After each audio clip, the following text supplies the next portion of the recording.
I was able to grow my coaching business by over 540% in 30 days. And I'm going to tell you in this video the 3 things I did to make it happen. Now, when you're growing your business, there's really 3 ways you can scale it.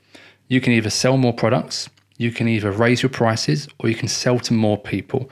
And the mistake that a lot of people make is that they're doing these things, but in the wrong order. And that's essentially what I was doing. And so the very first thing I had to change was my offer. Now, go back about a year and a half, I had quite a few offers. I had low ticket offers, I had templates, I had one-to-one coaching. And the issue I had was that every offer I had was good. You know, they kind of got the job done, but it wasn't life-changing. And the truth is that I had 100,000 followers at the time, and my income was no more than $5,000 at any time per month. And so instead of having all these different offers and trying to be everything to everyone, I picked one offer and I focused on a higher ticket, one-to-one, 3-month coaching program, which I was just going to focus on and make as good as I can.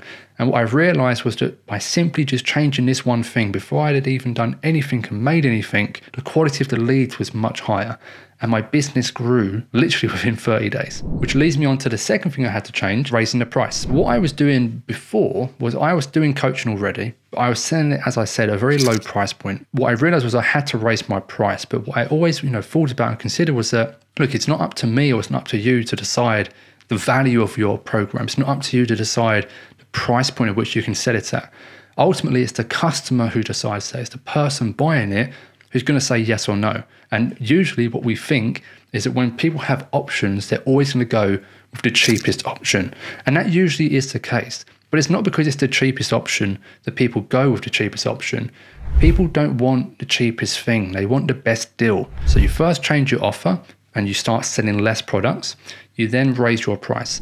And to know kind of when to raise your price, there's different opinions on when you should do it and kind of how you should do it. But my opinion is very simple. If you close 3 people in a row, for example, that's a pretty good indication that you've got something there that you can then start raising your price. The other option is if you're closing your conversion rate, say 1 in 3, that's above average, especially for a higher ticket. It means you're doing well and you should raise your price and keep expanding your business. Now, the third thing I've done was I narrowed down on my niche. I decided to decide not who I wanted to sell to, but who I didn't want to sell to. And again, this is another mistake a lot of people make, is that very early on when you're selling your programs or selling your offers, is you commit too soon to who you want to sell to. And we usually make these decisions, especially in the beginning, based off of emotion, not based off experience, not based off of fact. And this is a recipe for disaster. And so you have to understand that you only find out who you want to work with by working with people. Okay, and so, it's the case for me, it's the case for literally all of my clients, that you start working with people and 2, 3 months, 4 months down the line, you realize, oh, actually, I want to make a change. I want to make a slight adjustment. I want to work with this niche. I want to work with this industry. I want to change my offer in this way. This is a process that everyone goes through. Even if you think from the very start you've got your offer dialed in, everyone goes through this process. And so don't waste time trying to really focus on who you want to sell to.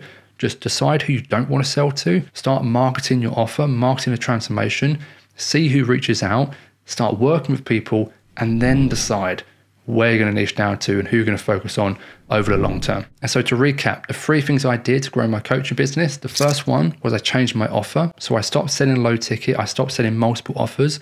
I focused on one offer, which was a done with you 3-month coaching program. The second thing I did was I raised my prices. So I was selling in, the tens of dollars.